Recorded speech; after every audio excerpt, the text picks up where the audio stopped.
Hello friends, welcome to financial affairs. आज के हम इस वीडियो में जानेंगे कि Naukri.com को क्या हो गया है कि डेली बेसिस पे डाउन ही जा रहा है और आज तो ज़बरदस्त 10% तक की गिरावट हमें देखने को मिली। एक समय तो 12-13% तक की गिरावट हो गई थी और अभी ये 3400 समथिंग पर चल रहा है। क्या करना चाहिए, हमें बाय करना चाहिए या अपनी सारी की सारी होल्डिंग को बेचकर निकल जाना चाहिए, जानेंगे हम सब कुछ इस वीडियो में। और before starting this video I would request all of you, if you haven't subscribe my channel तो आप बेल आइकन दबा दीजिए और सब्सक्राइब कीजिए हमारे चैनल को। हम इसी तरह के फाइनेंस से related topics time to time discuss करते रहते हैं। So let's begin. देखिए, Naukri.com के गिरने के कारण को जानने से पहले हमें उसके रिजल्ट्स को एनालाइज करना पड़ेगा। इसके Q3 के रिजल्ट आए हैं 10 दिसंबर को और उसी में ही इसका मेन कारण जो है वो आपको सामने आएगा कि क्यों ये गिर रहा है। देखिए, सबसे पहले हम इनकम जानते हैं। लास्ट सेम क्वार्टर में इसकी जो टोटल इनकम थी वो थी 5362 मिलियंस। आप देख सकते हैं सारी वैल्यू मिलियंस में, यानी कि 536 करोड़ की इसकी इनकम थी लास्ट कोरस्पॉन्डिंग क्वार्टर में, जो कि अब बढ़कर हो गई है 967 करोड़ रुपीस। और लास्ट क्वार्टर में इसकी जो इनकम थी वो थी 726 करोड़ रुपीस, यानी कि ईयर ऑन ईयर बेसिस देखा जाए फिर क्वार्टर ऑन क्वार्टर बेसिस देखा जाए, दोनों तरह से ही इनकम में तो काफ़ी अच्छी बढ़त है। और एक्सपेंस भी आप देखेंगे तो एक्सपेंस भी इतने कुछ खास नहीं बढ़े हैं, बल्कि लास्ट क्वार्टर से अगर कंपेयर करें तो बल्कि एक्सपेंस जो है वो कम हुए हैं। तो अभी फिर दिक्कत कहाँ आई? दिक्कत देखिए यहाँ आई, अगर आप यहाँ तक भी देखेंगे profit before exceptional items and taxes, यहाँ पे अगर आप देखेंगे तो यहाँ तक भी बहुत ही अच्छे रिजल्ट आपको देखने के मिलेंगे। आप ये फिगर काउंट मत कीजिएगा, ये जो है ये exceptional item last year on year basis की थी।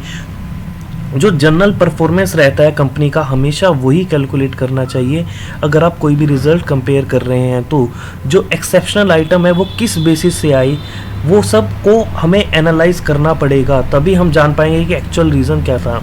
यहाँ पर आप देख सकते हैं कि 411 करोड़ का एक्सेप्शनल आइटम्स का लॉस है।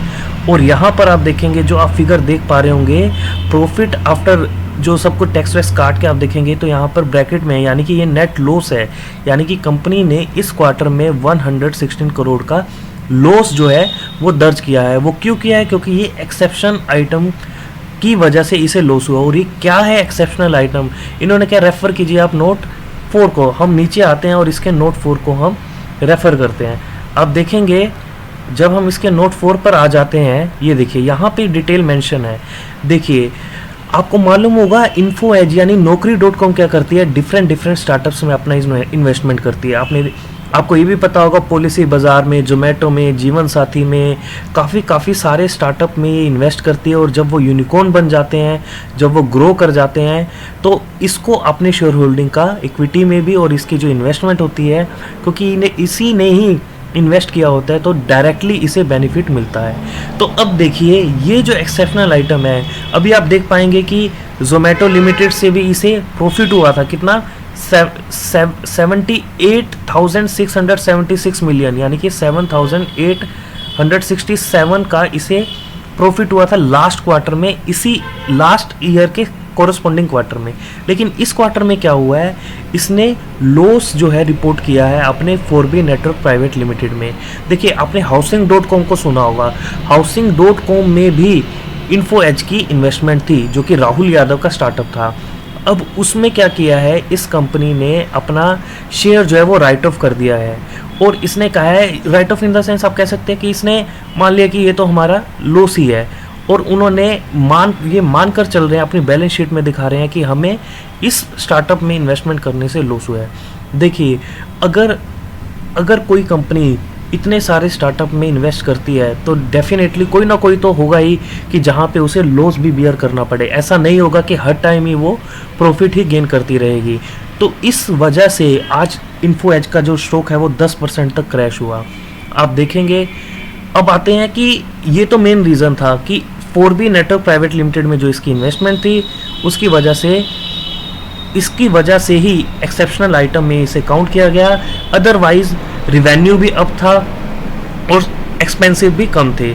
तो ओवरऑल इसकी वजह से इसके जो Q3 के रिजल्ट हैं वो बुरे माने जा रहे हैं कुछ एनालिस्ट के, कि अगर राय माने तो। अब देखते हैं हम टिकर टेप पे क्या फोरकास्ट दिखाई दे रहा है। देखिए हम आ गए अब टिकर टेप पे, आप देख सकते हैं कि यहाँ पर 52% जो हैं वो एनालिस्ट इसे बाय की रेटिंग दे रहे हैं। और आज आपको भी जानने को मिला होगा कि ये यस सिक्योरिटीज़ ने और मोतीलाल ओसवाल ने भी बाय की रेटिंग दी है। और देखिए अगर आप अपसाइड को देखेंगे तो 84% तक का अपसाइड दिखाई दे रहा है टिकर टेप पर, यानी कि यहाँ से पोटेंशियल है कि स्टॉक नेक्स्ट ईयर तक 6400 तक भी जा सकता है। और लो की अगर एक्सपेक्टेशन देखी जाए यहाँ पर, तो यहाँ पर लो जो है 3000 तक का जा सकता है अगर हम इन एनालिस्ट की माने तो।